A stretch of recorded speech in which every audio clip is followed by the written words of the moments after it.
Amén, gloria al Señor. Bueno, vamos al estudio bíblico de los Salmos.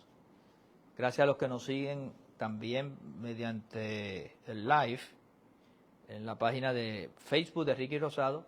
Pero recuerde también nuestro canal de YouTube como Apóstol Ricky Rosado.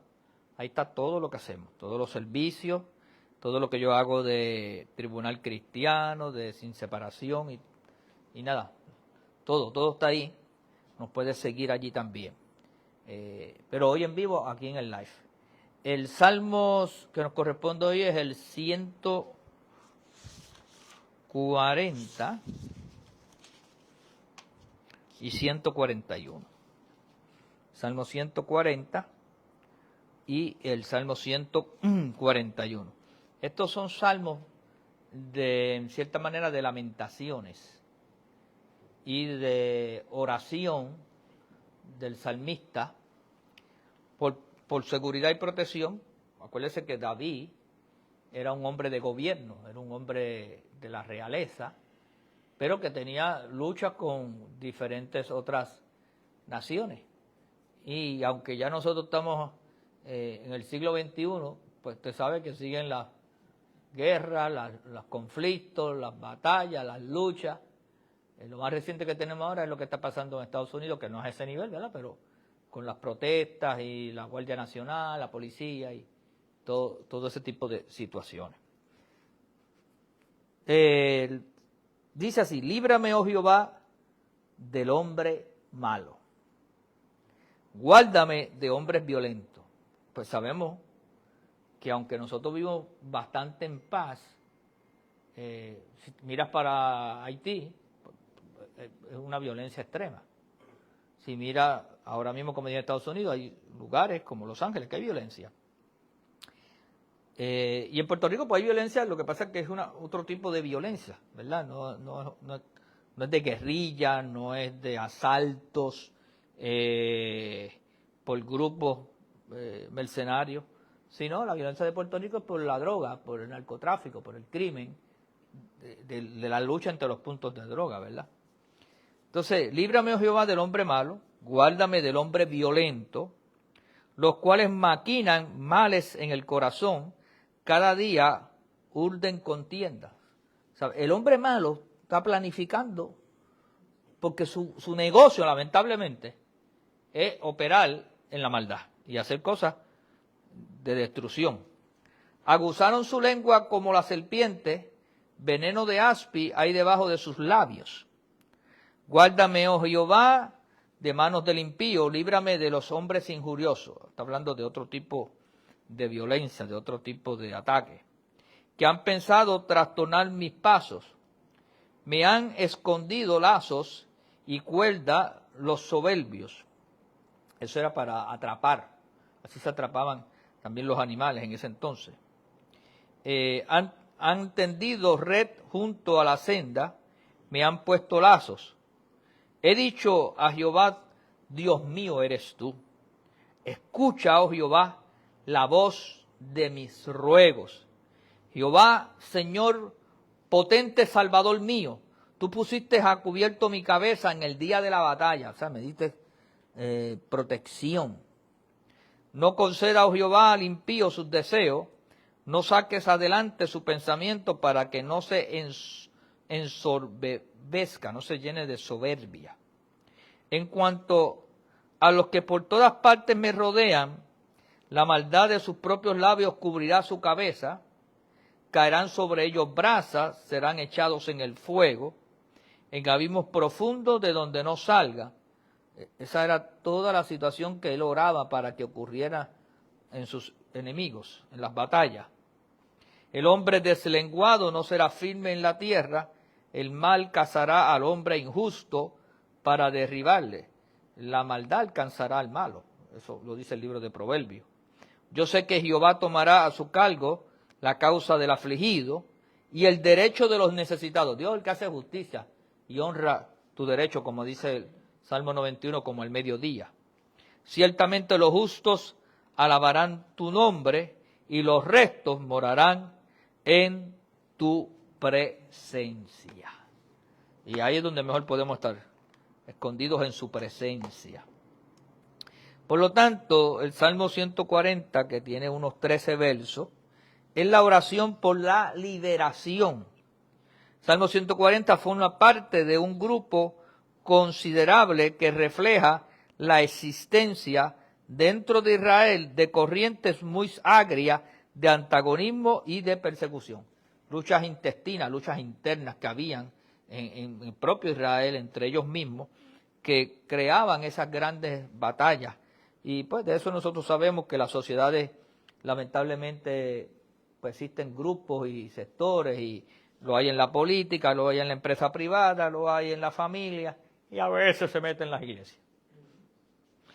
Algunos de los enemigos a los que hace referencia el salmista eran gentiles, o sea que eran extranjeros también, pero la mayoría eran compatriotas judíos, cuya apostasía asumía la forma no solo de rechazar el señorío exclusivo de Jehová, sino de perseguir además a quienes eran fieles a él. Esta gente se oponían como apóstatas a Dios y a la doctrina, pero también a los que eran fieles a Dios. Le hacían la batalla, la guerra. Osterley, el comentarista, escribe: sería irrazonable querer encontrar en los salmos el ideal cristiano de la actitud de un hombre hacia sus enemigos. Como dice la Escritura en el libro de Mateo 5:44, amad a vuestros enemigos y orad por los que os persiguen. David, en cierta manera, está levantando ese clamor a Dios para que Dios sirva de protección, ¿verdad? Pero en este salmo tenemos lo que más se le acerca, porque no hay siquiera insinuación del deseo de una venganza personal contra los enemigos acérrimos del salmista. Todo es dejado en las manos de Dios. O sea, David no tenía el deseo de destruir a sus enemigos en lo personal, pero sí los ponía en las manos de Dios para que la injusticia que ellos estaban cometiendo contra él y contra Israel o contra su reino fuera protegido y asegurado por Dios, ¿verdad? Es natural que algunas de las palabras revelen una cierta amargura, pero la actitud pasiva de las víctimas de la opresión revela por sí misma un espíritu de verdadera piedad. O sea, dentro de la lucha esta, vuelvo a repetir, interna que había algún grado de piedad, de buscar una manera de que la cosa fuera más justa. Los versos del 1 al 3, el poeta suplica a Dios su protección contra el hombre malo y los violentos. Maquinan males en el corazón. Y lamentablemente eso opera en mucha gente, ese espíritu de maldad, esa maquinación. Por lo tanto, el verso 2 dice, debería decir, maquinan el mal en sus mentes, más que en el corazón. Ellos planifican cómo hacer la maldad. Y hay gente planificando la maldad. Y tengo que reconocer que hay gente que son, como decía el famoso escrito de este hombre Maquiavelo, son maquiavélicos en su pensamiento, tienen cierta habilidad para eso. Cada día cada día urden contienda, provocan contiendas. Por su parte significa todo el día provocan guerras. Están buscando siempre cómo meter la puya, cómo crear el problema, ¿verdad? Las palabras envenenadas de sus detractores recuerdan al poeta la lengua afilada de la serpiente y el veneno del aspi. Y luego termina ese verso 3 diciendo Selat. Selat es que hacía una pausa, porque era parte de la canción, llevaba una pausa, como las canciones llevan su pausa, llevan sus coros en las líricas, ¿verdad?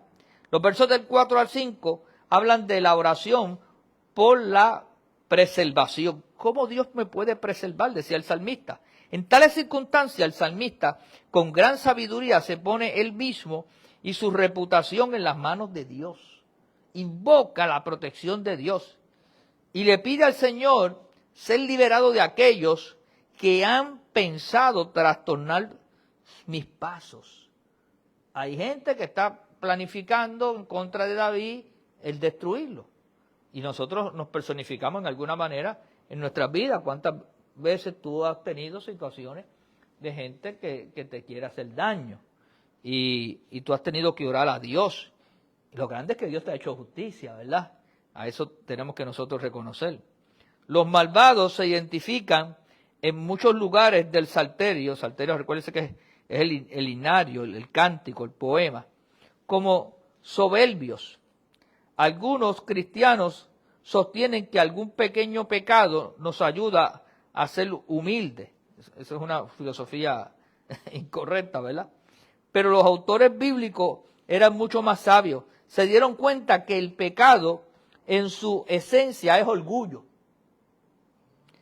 La manifestación de una arrogante independencia con respecto a Dios. Y ese ha sido uno de los pecados que mucha gente ha desarrollado sin darse cuenta. Se han vuelto en alguna manera prepotentes, el orgullo, la capacidad de resolver uno mismo los problemas por los recursos que tengan, por posiciones, por poder, y han caído en esa soberbia, en esa prepotencia, y eso es un pecado que con el tiempo se ve su manifestación en ese orgullo, crea esa independencia con respecto a Dios. Y no es cuando la gente cae en su bajeza, en su crisis, en su problema, entonces que invocan al Señor. La red y lazos y cuerdas son todos partes del equipo del trampero, del cazador, como le estaba diciendo ahorita. Te tiran un lazo, por eso el salmista dice, me libra del lazo del cazador y de la peste destructora, porque de esa manera figurada y metafórica es que David lo presenta. Los versos del 6 al 8, la salvación está en Dios.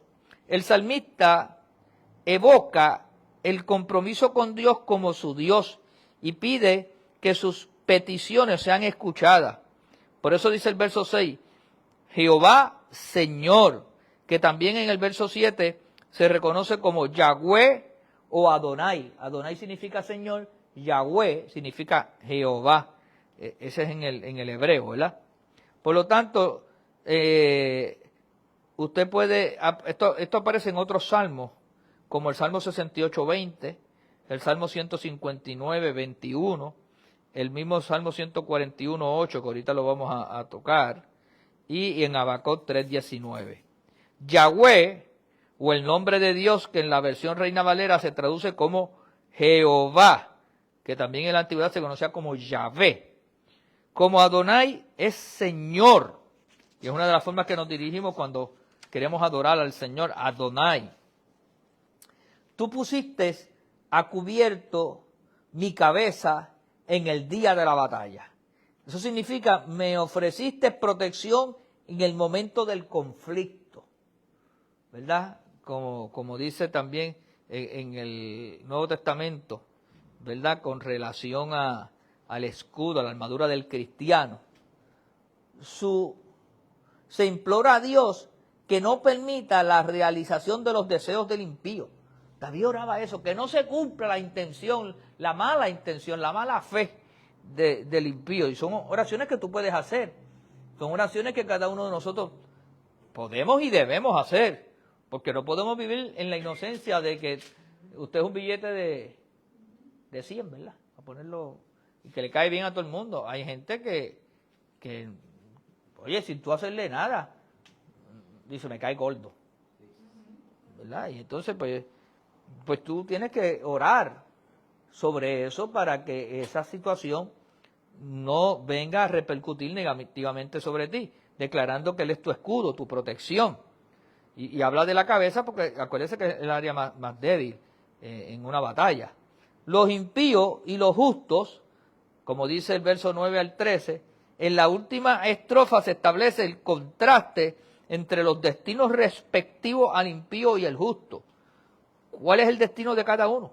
El primero, generalmente, de la retribución es, en este caso, que las maldades del impío recaen sobre su cabeza como maldiciones y su pecado es, de este modo, su propio castigo. ¿Sabe? La maldad perseguirá al impío y va a tener sus tropiezos y va a darse y va a recibir las repercusiones. Y eso pues es así. Pero la maldad de sus propios labios cubrirá su cabeza, los avasallará, como dice ahí el verso 9. Caerán sobre ellos brasas, verso 10. Se refiere al destino de Sodoma. Está haciendo una comparación metafórica con como fue Sodoma. Echados en el fuego, en abismos profundos. El hombre deslenguado, como dice ahí el verso 11, no será firme en la tierra. Significa que no prosperará ni florecerá. Su propio mal, imaginado para dañar a los otros, le dará casa y terminará derribándolo. O sea que lo que planificó, eso pasó en la historia bíblica de la reina Esther, que Mardoqueo, Amán preparó la horca y lo quería avergonzar y lo quería destruir, y con la misma horca, con el mismo lazo que preparó, fue el que Mardoqueo quedó libre y Amán quedó presa de sus propias acciones. Por lo tanto, tomará a su cargo la causa del afligido, verso 12. Dios defenderá los derechos del afligido. El afligido y los necesitados, en hebreo se conoce como el pobre, siempre han sido objetos especial cuidado de Dios, hecho sobre el cual se reflexiona en repetidas oportunidades en los salmos. Los justos tendrán la oportunidad de agradecer a Dios cantando sus alabanzas, y los restos recibirán y la segura promesa de que morarán en la presencia del Señor. ¡Wow! Entonces nosotros tenemos la garantía de que Dios está con nosotros, que su presencia está con nosotros, y donde está su presencia hay plenitud de paz y gozo. Ahora, el Salmo 141, que es el otro que nos corresponde esta noche, dice así: Jehová, a ti he clamado, apresúrate a mí. Estén pendientes porque este salmo al final se pone confuso. Lo vamos a explicar ya mismo. Escucha mi voz cuando te invocare. Es un salmo de petición de misericordia y de lamento, porque recuerda que está recibiendo la presión de sus enemigos. Son salmos que van juntos. Subo mi oración delante de ti como el incienso. Oiga eso. Tu oración perfuma la presencia de Dios como cuando se levantaban las ofrendas en el templo. El don de mis manos como la ofrenda de la tarde. Los levitas levantaban ofrendas, los sacerdotes en la mañana y en la tarde. Pon guarda en mi boca, oh Jehová, guarda la puerta de mis labios. No deje que se incline mi corazón a cosa mala. Hacer obras impías, como los que hacen iniquidad, y no coma yo de sus deleites. O sea, la asociación con las personas incorrectas hace que se corrompan las buenas costumbres y se adquieren las malas costumbres. Y por eso hay gente que está en lugares donde comienza a hacer las mismas iniquidades que hacen los otros, como presión de grupo, y hacen sus deleites, sus fiestas. Que el justo me castigue será un favor. Y aquí que empieza un poco la contradicción, que ya me lo vamos a explicar. Y que me reprenda será un excelente bálsamo. Ahorita lo explicamos. Que no me herirá la cabeza, pero mi oración será continuamente contra las maldades de aquellos. Serán despeñados sus jueces y oirán mis palabras, que son verdaderas. Como quien hiende y rompe la tierra, son esparcidos nuestros huesos en la boca del Seol. Por tanto, a ti, oh Jehová, Señor, miran mis ojos, en ti he confiado, no desampares mi alma. Guárdame de los lazos que me han tenido y de las trampas de los que hacen iniquidad. Caigan los impíos a una en sus redes, mientras yo pasaré adelante. ¡Wow! Ahora, vamos a explicar, porque hay algunas cosas un poco raras ahí al final. Entonces, bueno, ver qué dicen los comentaristas también. El Salmo 141 es la liberación del pecado y de los impíos. Esta es una lamentación con fuertes elementos penitenciales incorporados. Era como David haciendo una introspección en su lamento y a la misma vez como pagando una penitencia. En la oración de alguien que reconoce, es la oración de alguien que reconoce que su única esperanza de supervivencia frente al ataque de sus enemigos está en mantenerse sin pecado. David en su análisis, yo no puedo hacer las mismas cosas que hacen los otros. Yo difiero un poco porque mi única protección no es esa. Sí voy a evitar el pecado, pero mi protección es Dios. Por encima de mis debilidades, Dios es más grande. Tiene algunos puntos de afinidad directa con el Salmo 140, que era el que estábamos estudiando. Esos primeros 4 versos, que es la liberación del mal, la primera estrofa del poema es una oración que pide por la liberación del mal. El salmista desea que su clamor sea prontamente respondido. Quiere que su oración suba delante de él como el incienso. Y eso es lo que nosotros debemos procurar cuando oramos, que nuestra adoración suba. Pero debe subir como incienso, como perfume, como algo que agrada. Por eso no podemos ir a orar con amargura. Tenemos que ir a orar con un espíritu de agradecimiento y de positivismo y de fe y de alabanza al Señor, para que se convierta en un incienso. En el original esta línea dice, he preparado mi oración como el incienso, aludiendo a la acción de aparejar el sacrificio que, como en el caso de la ofrenda vespertina, la de la tarde, iba acompañado de incienso. Si usted quiere estudiar sobre eso y esa costumbre del ritual judío, pues va a Éxodo 30 del 7 al 8 y Levíticos capítulo 2 y el verso 2. Las manos elevadas a las que alude la segunda línea del verso 2 representa la actitud normal de la oración entre los judíos, integrada aquí con la acción de elevar la ofrenda al cielo. ¿Ve? Cuando levanto mis manos, pero también presentaban las ofrendas. Los judíos levantaban el cordero, ¿verdad? Y hacían esa expresión. El salmista le interesa especialmente recibir la gracia que necesita para resistir la tentación al pecado, sea esta de palabra o de obra, y eso es algo que nosotros necesitamos cada día, vencer las tentaciones que nos presenta el diario vivir, ¿verdad? Pide que se resguarden sus labios. Señor, ayúdame a refrenar mi lengua. Lo que yo prediqué los otros días. Isaías oró, dame lengua de sabio y oído para entender. Bendito Dios. Por lo tanto, no dejes que mi corazón se incline a cosa mala. Debería traducirse, no permitas que mi corazón se incline al mal. Fue la oración del Padre Nuestro, mas líbranos del mal. Esa era parte de la oración. Y también una oración que tenemos que hacer nosotros cada día, ¿verdad? La inclinación del corazón hacia el mal no sería una acción de Dios, pero para impedir que esta inclinación se produzca es necesaria la gracia divina. Una gracia que se describe especialmente en el Nuevo Testamento como el poder de la santificación. Y eso está en Primera de Tesalonicenses 4, del 7 al 8, y también en Tesalonicenses 5, del 23 al 24. Nosotros tenemos que implorar la gracia de Dios para que nos ayude a evitar el caer en los exabruptos y en las tentaciones, con su gracia divina y el Espíritu Santo, que es el que nos ayuda y nos santifica. Las obras impías implican alguna medida de asociación y coparticipación con los que hacen iniquidad. ¿Ve?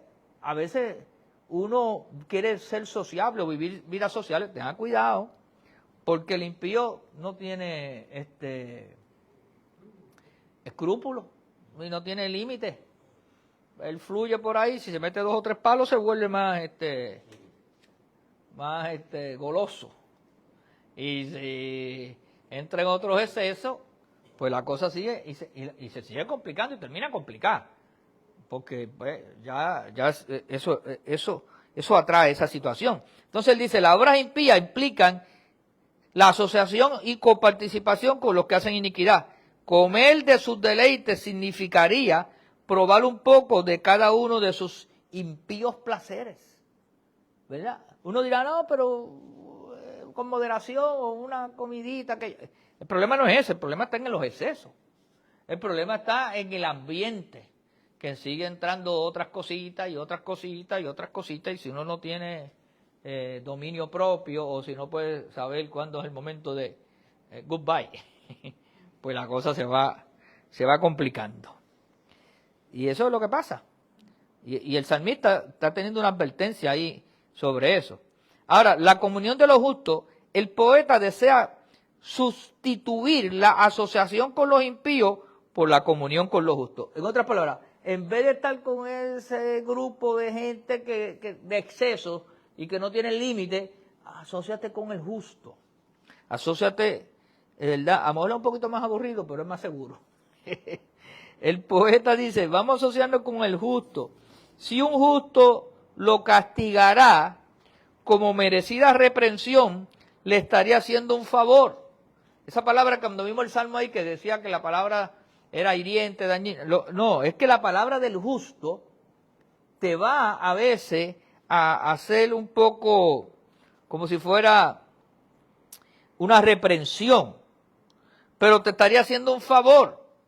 Un excelente bálsamo que no me herirá la cabeza.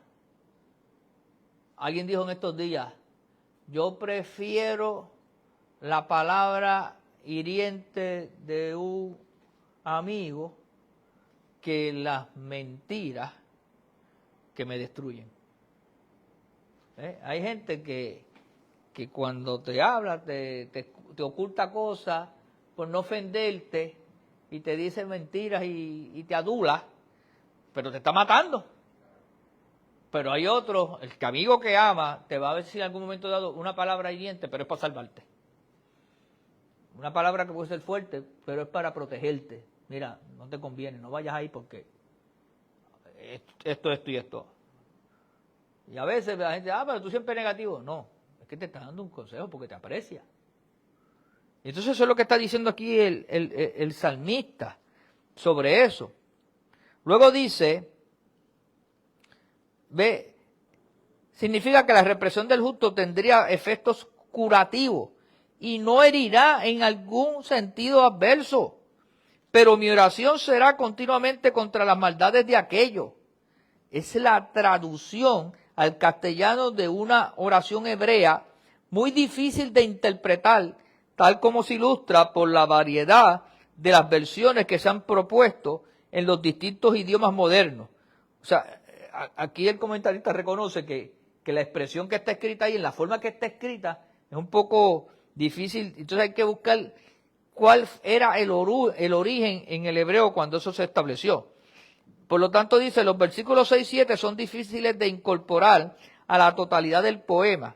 La mejor paráfrasis probablemente nos obliga a reconocer aquí una transición al tema del comportamiento de los impíos, indicándose que cuando los jueces, los caudillos de los enemigos eran destruidos, se reconocerá la verdad de las palabras del salmista. En medio de toda esa situación, habían gente que tenían el interés de ayudarte, pero habían otros que no le importaba, que lo que le importaba era a ellos mismos. Y tú te das cuenta que eso pasa en los negocios, en los trabajos. Y nosotros tuvimos una experiencia los otros días que el juez me acompañó en la transición que estábamos haciendo y cómo allí se puso la cosa complicada y yo tratando de explicar que había un error de varios miles de dólares. Y al final pues ellos se dieron cuenta de la integridad nuestra, de que éramos honestos, de que estábamos buscando el justo bien. Pero no en todos los lugares se dan esas cosas así. Hay gente que tiene una habilidad para la maldad. Yo digo a esa gente, son engendros del diablo. El versículo 7 también es oscuro, pero parecería describir la desolación de los justos del carácter transitorio. Pero aún así, en las circunstancias más adversas de la vida, el salmista pone su confianza en Jehová, pues sabe que no será dejado en la desolación. David decía, en medio de todos esos enredos que me ha tocado vivir a mí, porque no había de otra, hay momentos que tú vas a entrar en cosas, pues tú tienes que trabajar en una compañía, o tienes que hacer un negocio, o tienes que ir a ciertas situaciones, y tú sabes que ahí lo que hay es un mal espíritu, y no lo puedes del todo evitar. Pues en medio de eso, si tú mantienes tu integridad y tu autoridad espiritual y tu fe en Dios, Dios te va a librar te va a sacar de ese enredo en el nombre del Señor. Y terminamos con los versos 9 y 10, que los versículos, en otras palabras, el peligro que proviene de los observadores de maldad, de los obradores de maldad. Los versículos con que concluye el Salmo son una oración en la cual se pide ser librado de las sutiles trampas de los obradores de iniquidad que tienden a los justos. Hay gente que tiene sutileza para tenderte trampa. Pero de todas esas me librará el Señor. Entonces yo lo que tengo que saber es, oh Dios mío, abre mis ojos para darme cuenta.